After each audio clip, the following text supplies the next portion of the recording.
Doctor Who is without doubt my favourite programme, but it's not without its faults, and sometimes it can be really shitty. For this video I'm going to look through every era of the programme's history and pick out some of the moments which I think are quite crap. Don't be mistaken for thinking that this is a dig at certain stories, because while a few stories which I don't like will crop up in this video, this is not like a ranking of the worst Doctor Who stories of all time. That will be a different video for another time. In the meantime, subscribe, give this video a thumbs up, and let's get started.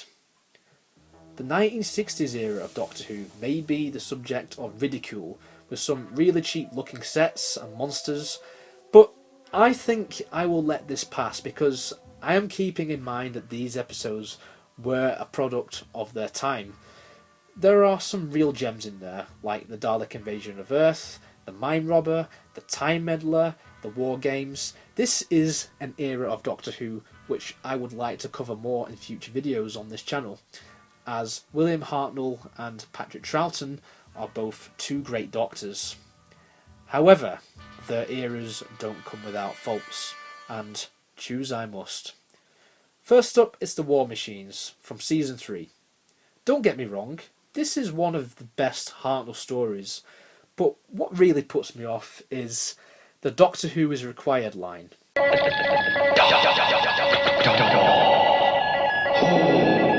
is required? This programme has spent over 50 years establishing that the main character is not actually called Doctor Who. They simply go by the name of the Doctor. So having Wotan say that Doctor Who is required is one of those moments I like to forget from what is otherwise an awesome story from 1966. At no point did the first Doctor ever refer to himself as Doctor Who. The question Doctor Who was asked, but he never called himself Doctor Who. He simply called himself the Doctor, much like all of his successors that came after him. So why the hell this happens, I'll never know. Next up is the Tomb of the Cybermen, another one of the all-time favourites lists of mine, and what gets me is the inconsistencies of the cliffhanger for episode 2, which leads into episode 3. The voice of the cyber controller just sounds different. Also, during the story you can see Cybermen being harnessed by wires. I mean, come on, I know it's the 1960s, but they could have found a way around that. Cast that aside, what you have here is a very good Doctor Who's 1960s story. It is one of the best Cybermen stories ever made, and it has beautiful moments like this. Our lives are different to anybody else's. That's the exciting thing. Nobody in the universe can do what we're doing. Into the 1970s now, and in my opinion, the Jon Pertwee era was almost flawless. I say almost because there were a couple of really shit moments. Two that stick out in my mind are both from Dalek stories. Day of the Daleks was supposed to be the triumphant return of the Daleks after a 5-year absence from Doctor Who, and what we got was this. Is operating the time machine, is an enemy of the Daleks. The Daleks sound shit, and the story suffers a bit because originally these giant pepper pots were not written into the plot. They were only brought back just so the show can get an increase in viewers. I still enjoy Day of the Daleks, but it is not one of the Daleks' greatest hits, and it is mostly ruined by those stupid voices. Thank God for Nicholas Briggs on the special edition DVD for this story. 2 years later, in another Dalek story, Death to the Daleks, while I think the Daleks look and sound better in this, their presence is let down by one thing: Kerry Blyton's music. Come on out, welcome party's all here.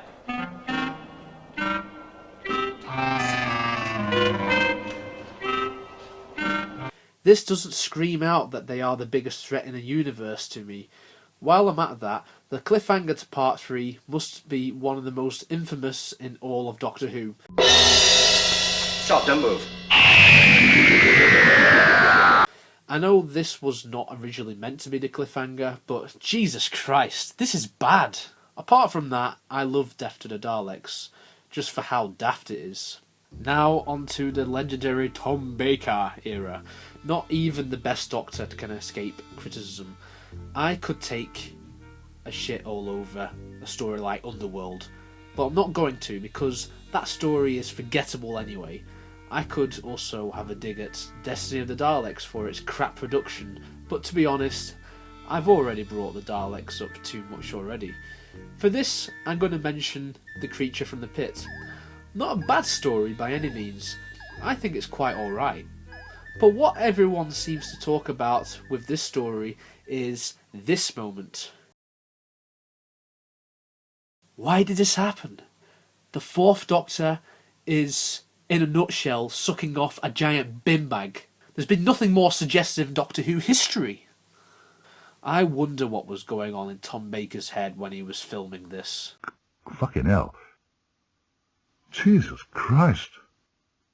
Also, while I'm at it, who remembers the Taran Wood Beast?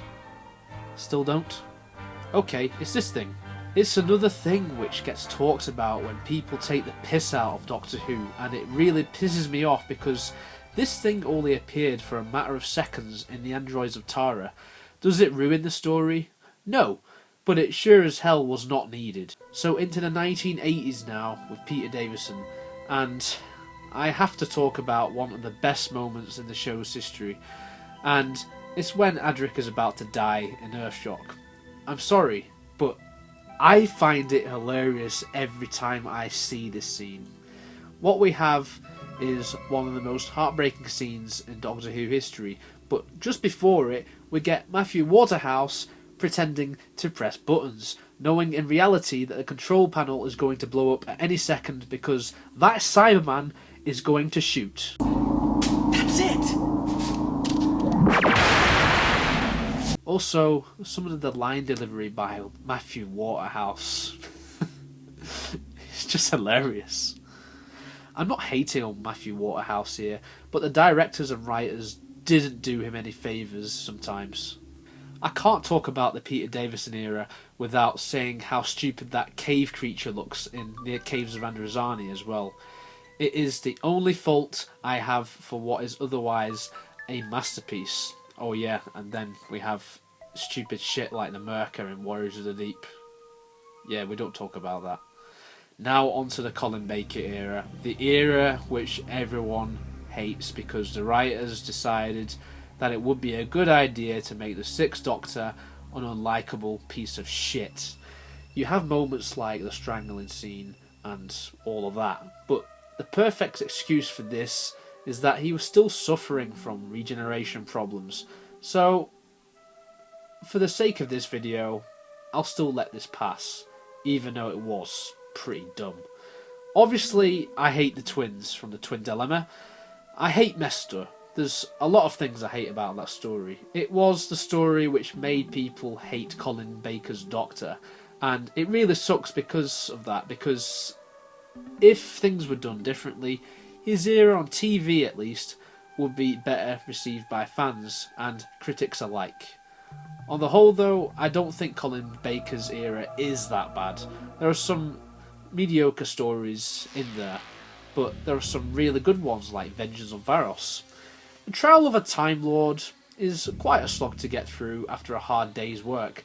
It's not terrible, but the things I like to forget are Mel's screaming cliffhanger on all of the cliffhangers which just have a zoom in on Colin Baker looking all surprised. I thought that this worked for some of the cliffhangers, but it just got so tedious. Who thought it was a good idea to do this over and over again? It just becomes a laughingstock for this entire segment. Moving on to the Sylvester McCoy era. This one is easy.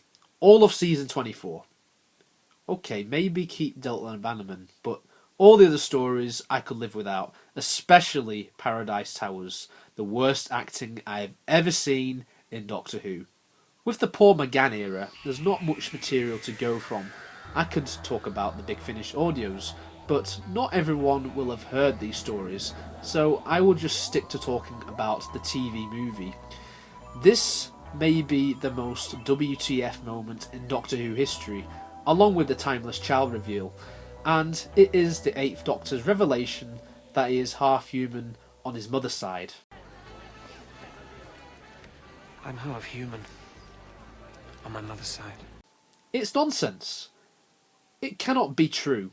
The Doctor is a Time Lord. Oh, wait, that's been retconned as well, isn't it?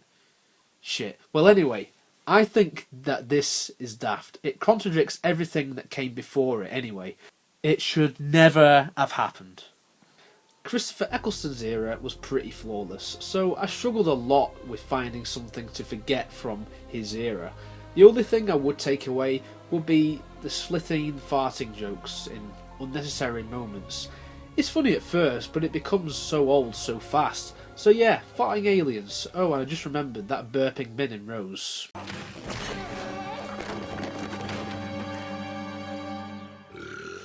Oh dear. The David Tennant era was outstanding, filled with so many golden moments. One moment, which I used to love, now I think is a little bit weird, and it's the Jesus Doctor moment in The Last of the Time Lords. Story-wise, it just doesn't make any sense, and it feels like a cop-out way for the Master getting defeated. People pray for the Doctor, and he goes from looking like this to looking like this. Like, I'm glad that he did, because I'm pretty sure that no one would have wanted an ancient David Tennant Doctor travelling through space and time now, would they? But this is a typical example of the reset button, which has been done so many times in Doctor Who, especially in the new series, and this just reeks of bullshit. Nevertheless, I always enjoy the Series 3 finale, despite its obvious, stupid climax. Now, the Matt Smith era was a bit hit and miss for me. Some people really love it, and that's fine. I will say that it was mainly hit though. I hear a lot of praise for stories like The Doctor's Wife.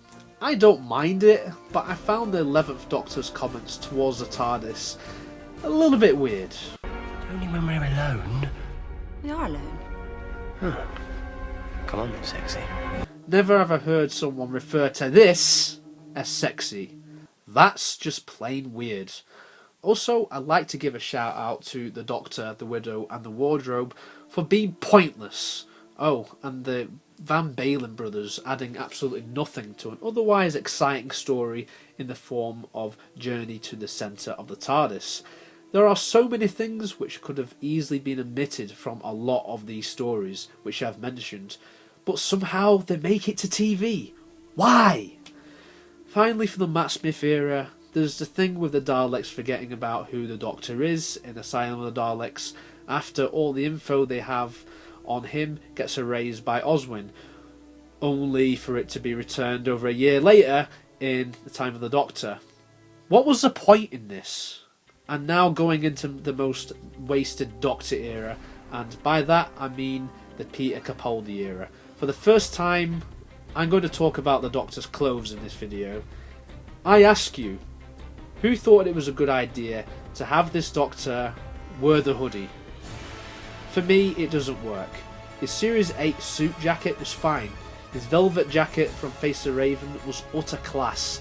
But why did the 12th Doctor have to wear a hoodie? Also, why did the 12th Doctor do this?